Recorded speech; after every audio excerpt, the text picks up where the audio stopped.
Teman-teman coba bayangkan saja seorang anak kecil lahir di Mekah, bukan anak orang kaya, bukan juga pewaris harta, tapi takdirnya menjadi salah satu manusia yang paling berpengaruh dalam sejarah dunia ini. Itulah kisah Ali bin Abi Thalib. Beliau bukan hanya sepupu Nabi Muhammad SAW saja, bukan hanya menantu beliau, tapi juga sahabat sejati, pejuang yang tangguh dan pemimpin yang adil. Ali bin Abi Thalib lahir sekitar tahun 601 Masehi. Ayahnya adalah Abu Thalib, pemimpin Bani Hashim, tapi hidupnya sederhana. Ali kecil tumbuh dalam rumah yang kadang-kadang kesulitan makanan.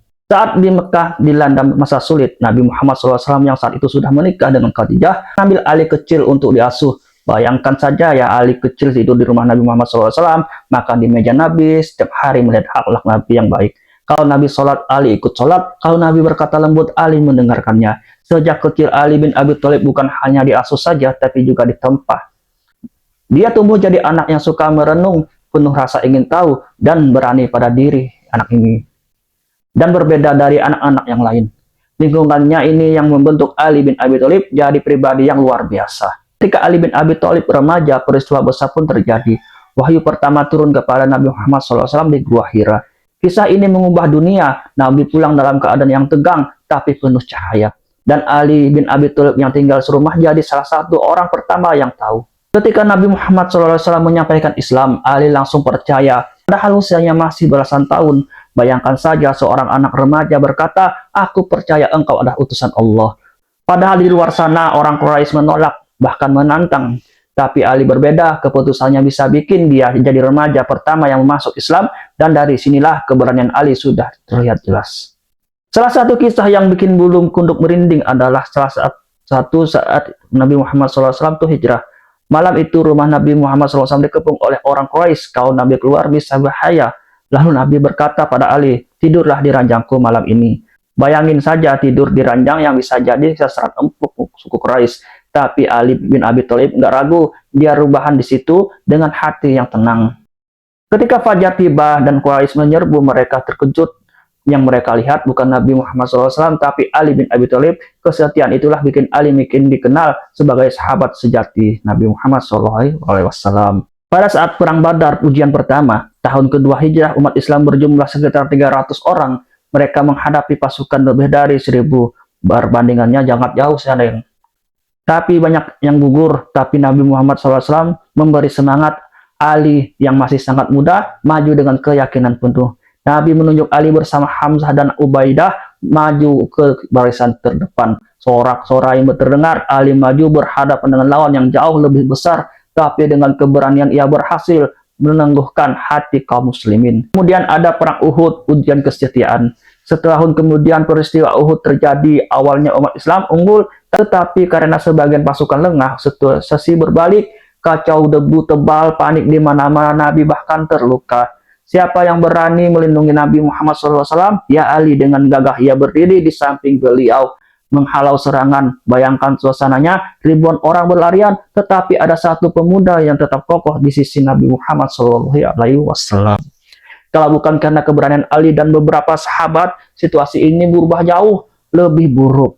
Dari Uhud kita belajar arti kesetiaan yang sesungguhnya.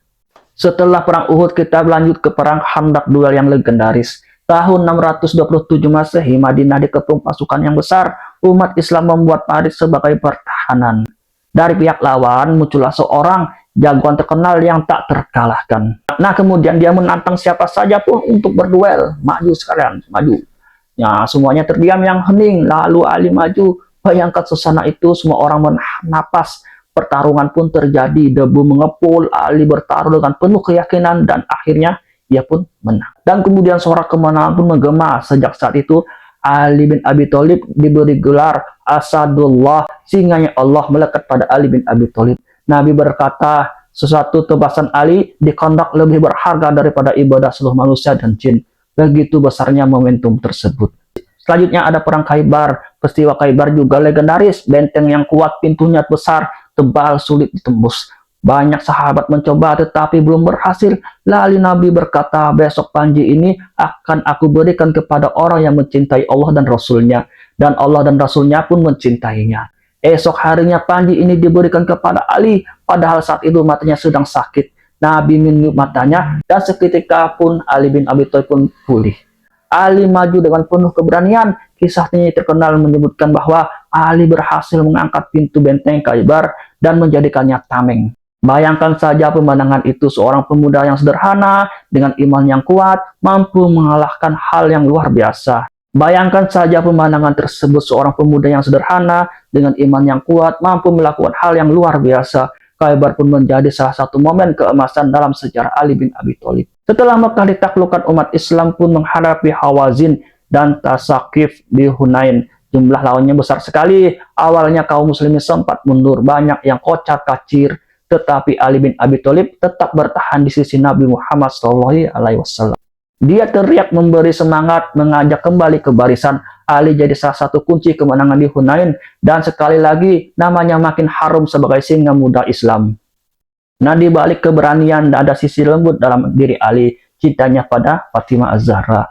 Ali bin Abi Thalib sudah mengenal Fatimah sejak ia kecil karena mereka sepupuan, tetapi semakin dewasa rasa itu tumbuh jadi cinta. Namun Ali minder, dia miskin, banyak orang kaya melamar Fatimah, tetapi Nabi Muhammad SAW menolak. Pada akhirnya Ali bin Abi Thalib memberanikan diri dengan baju besi sebagai mahar. Dia melamar Fatimah. Nabi pun tersenyum menerima lamaran tersebut. Pernikahan sederhana pun terjadi tanpa pesta mewah, tanpa harta berlimpah, tetapi rumah tangga mereka penuh doa dan cinta. Fatimah mengurus rumah, Ali membantu jika ia lelah. Mereka saling menguatkan. Dari pasangan ini lahirlah Hasan dan Husain, cucu kesayangan Nabi Muhammad SAW. Kisah cinta ini bukan sekedar romantis saja, tapi bukti bahwa kebahagiaan rumah tangga datang dari kesetiaan, doa, dan kesederhanaan. Setelah Nabi Muhammad SAW wafat, perjalanan umat Islam masuk ke masa yang baru. Ali tetap setia mendampingi, memberi nasihat, sampai akhirnya beliau sendirilah menjadi khalifah. Tetapi masa kepemimpinannya penuh ujian, fitnah di mana-mana, perpecahan di mana-mana, konflik pun begitu. Ali tetap adil. Ada kisah baju besi yang hilang. Ali membawa kasusnya ke pengadilan, duduk sejajar dengan rakyat biasa. Hakim memutuskan baju itu milik orang lain karena bukti Ali kurang kuat. Ali menerima dengan ikhlas kejadian tersebut. Tapi orang itu terharu, lalu ia pun masuk Islam. Itulah keadaan Ali bin Abi Thalib, tidak membedakan kedudukan. Seorang khalifah pun rela kalah di pengadilan demi tegaknya sebuah kebenaran. Pada tahun 661 Masehi, Ali bin Abi Thalib wafat di Kufah. Kepergiannya meninggalkan duka yang besar, tapi warisannya abadi, kata-kata bijaksana yang masih hidup sampai hari ini. Nilailah seseorang tergantung pada apa yang ia lakukan dengan baik.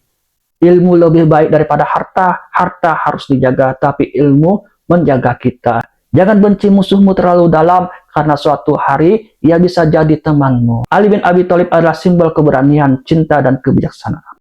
Kisah Ali bin Abi Thalib panjang, penuh hikmah. Dia adalah anak yang sederhana yang tumbuh jadi pemimpin. Dia remaja pemberani, suami yang setia, ayah yang penyayang, sahabat sejati, dan pemimpin yang adil.